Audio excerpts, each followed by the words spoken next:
From the great halls of their house, there are assembled three who hope to one day be the world's greatest driving heroes. Created from the cosmic legends of the universe comes our team captain, the Vision, Bill Fisher, their soon-to-be Wonder Woman, Vicky Fisher, and our Batman, the master of tools, gadgets, and all things mechanical, our mild-mannered, soon-to-be billionaire, Alan Danvers. Their mission, to fight injustice, share what is right and wrong, to get you out of your house and come out racing with them and serve all mankind. They are the Garage Heroes in Training Team. Welcome to the Garage Heroes in Training podcast. I'm going to be the host for this episode, and my name is Bill. Who do we have? Just me. We also have a special guest. Who do we have? Hi, I'm Bill. Anyway, we're going to do a solo episode since I'm the only one who was able to make it to the NASA Great Lakes HPDE at Mid-Ohio. I'm going to go over day one, and then we'll try and get a more formal podcast. So this will be short just for day one, and we'll have a more detailed podcast coming up shortly, hopefully Monday night. NASA Great Lakes, first HPDE of the year. We should have been, I think there should have been like number 4 or number 5, but with all the COVID-related shutdowns, we have not been able to do it. So for this one, I brought out the 2017 Toyota 86. It does have track pads, ST43s. It has 225 square stance RS4s over the standard 215 in the front, 225 in the rear, 18-inch. And then we did increase the camber by 1.5 degrees, and we changed the brake fluid to a .4 so that we hopefully will get that out of the way as an issue going forward. So far, so good. Everything seems to be well. We did have our usual issue with prepping the cars and something not being quite right. So when we were changing the brake pads from street pads, Liam found that one of the bolts that holds the clamshell part of the caliper down, there's 2 bolts that hold it. There was only one in one side. So that was a little bit of a panic because that was on Thursday night and I had to leave Friday morning first thing. And nobody in the area had one until next Tuesday, and that doesn't work well when you're racing the next day. So we came up with a solution. I think everything went well, no problems there. Drove out here, it's about 6.5 hours with the trailer from our house, Mid-Ohio. Relatively flat, nice track, enjoyed it. My goals going in, again, I'm trying to climb and learn as fast as I can to become a useful instructor, mostly for our team, but also for other events if they need me. So trying to learn as much as possible. Goals that I thought I needed to work on after last few HPDEs of last year. Vision, can always work on the vision, trying to make sure we're looking far down the road and at the right things. And then I also wanted to concentrate on my turn in and make sure I was late apexing the turns as best I could. There's a few here that are actually early apex turns, so that was complicating, but that's okay. And then throttle application and brake release. So those were the 4 things I was trying to work on. For Saturday, we had 3 sessions. First session, COVID related. So changes that we had since we are practicing social distancing. We had no classroom sessions. HPDE 1 was actually canceled. So that's a bit of a bummer.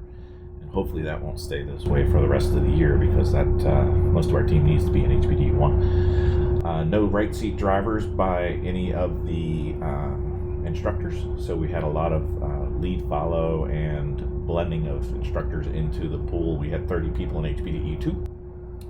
We were broken down by the 3 main instructors in groups of 10. We still ran the drills, but again, nobody in the right side all day. And not able to right side unless you're an instructor and in the same family. So that kind of shut that part down a little bit. Let's see, what else did we do that was fun? Did miss the classroom sessions. There is for HPDE 2, there's still 2 classroom sessions. We're not going to have those. I do have the handouts, and I reviewed them before I came, thinking that would help when I was in the classroom. But since we're not having a classroom, it didn't really help that much, but still good to read. Let's see, what else do we have? First session was lead follow for 2 laps with our instructor, and then it was free for the rest. 3 cars that passed me quite easily, to no one's surprise. The McLaren, I believe it's a 570, passed pretty easily. Corvette Z06, C7 Z06. Again, not a big challenge to pass the Toyota 86.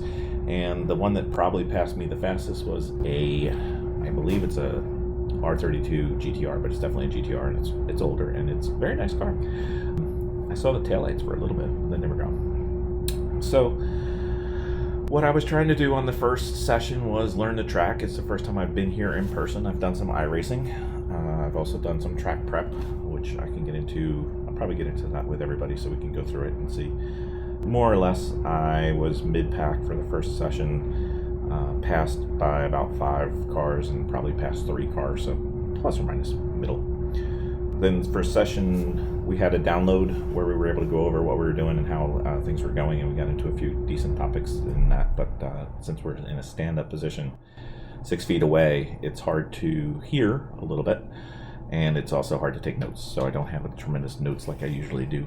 Last time I went to NASA Great Lakes, I had close to 20 pages of notes, and this time, first day, I have a page and a half, so that kind of is a little bit stinky, but it is what it is. Session 2, we had to follow the instructor for the whole session, and what we tried to do was pretend that there was a car to our left side for one whole lap, and then there was a car for the right side for one whole lap. So you're taking all the turns out of the line, or out of the racing line, I guess, and trying to get used to that. Making sure that you looked at where you were in a turn in, where you were at the braking, and making sure that you could handle the speed. We were running roughly, I'd say we were probably running 80 to 90% speed through there. We would switch to the left side of the right side to the left side. We actually ended up doing 5 laps of that. We were only supposed to do 2, maybe 4, but basically we did the entire session with that. Download on that, the instructor asked what it was like. I said normal race day weekend, because when you're racing 140 cars on the track, you never get to see the line. Well, you see the line, you just never get to use the line. So that was that. Good drill. Most of the class enjoyed it quite a lot. Not terribly new for us. Like I said, it's kind of a normal race day weekend for us. Passing is not the issue that we have. It was nice because at that pace, I was able to focus on lines and tracks and learning the track, and when I was able to do that a little bit more, my vision started to get a little bit farther down the track where I wanted it to be, and my lines started to get better, and my linking of turns started to get better.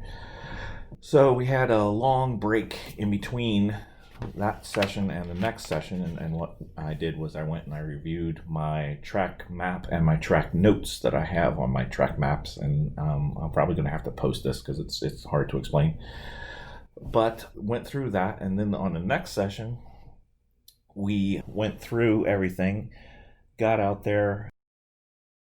Oh, one thing about Mid-Ohio, it's got 2 different layouts, and what that does is it means that a lot of the corner numbers change depending on which layout you're using. So I think there's a pro course, and I don't remember what they call the other one, a club course, I think it is. So you'll have turn 6/8 or 9, and then you'll have turn 7/9 or 10. And when you're going through and doing the study on the, let's say you're using YouTube or I used Racers 360, highly recommended. And when they refer to a turn number, you're not sure which course they're talking about, so it starts to get a little confusing. So working with 2 different sets of corner numbers is not tremendous. Today we were running without what I would call a chicane, which makes it the club course, so the straightaway was longer. We'll do that tomorrow, so we'll be running a different course tomorrow, so that was fun. So we did that. And what we did on our last session was it was wide open, unlimited passing except for brake zones. Brake zones defined with braking markers. So if you're coming into a turn, or if you're going through a series of turns and there aren't brake boards or markers, on the side of the track, you can pass at will as long as you get a point by. So that was probably the most fun session of the day because it was kind of free and everybody was able to go at their own pace. Passed a few cars, passed a good amount of cars actually, and got passed by the 2 instructors. Download on that one was, I started going through different areas where I could notice that the instructor was a bit faster than I was in Miata, which should be approximately the same speed as the 86. What it was and what I was doing, and it was essentially I believe from the end of turn 12, which is turn 13, the last turn going on, and then all the way through to about the middle of the S's. I'll go through the track map on the next podcast so we can define these terms. But basically, for the last part of the lap and the middle part of the continuing lap, I was as fast, if not a little bit faster. But then there was this one section in between. Let's say if there's 13 turns, from 7 to 12, where they were faster. So I got a download from somebody who was one of the instructors in our group, and he went over with a Google map with me what I was doing and what he was doing and the differences there were. It was fairly minor things, but minor things matter, especially when you don't have a lot of power. So went through that, and then I talked to my instructor for the download, and he said, everything looked pretty good. So I guess that's good. And hopefully we'll be able to get some more input tomorrow, and we'll be trying to contact some of the other NASA people there and see who we've seen and say hello to people we haven't seen in a while. Bunch of nice cars there. And one thing that NASA does do is when their HPDEs are going, they have a mixture of HPDEs and racing. So there'll be, let's say it goes race, HPDE, race, different classes of races. So you not only have the HPDE crowd, but you've also got the racing crowd there. So you can have all different kinds of levels, and the schedule is pretty laid out very nicely. So you can see both and you can talk to both. So you're not just talking to a whole bunch of racers if you're racing, or you're not just talking to a whole bunch of HPDE people if you're just taking the HPDE. In general, I think chopping the group down into 10 was a good idea. I think it's hard to do lead follow with a group of 10 and keep track of things. So I think maybe on the track there should be smaller groups. No classroom meant we had 3 different places where we would meet, but we didn't really have a track map. And a track map is very helpful, especially when you have some place that you haven't been to before, or some place like this where the turns have 2 different numbers. And when you start talking to people who are familiar, they're like turn 6, and you're like, well, which 6? And it takes that little bit of time, distraction, trying to figure out what it is. So I would hope that should this be common going forward, that we would have a track map poster or something at least that we could all refer to and talk to about. And last thing is, it's hard to do 30 people with 3 instructors.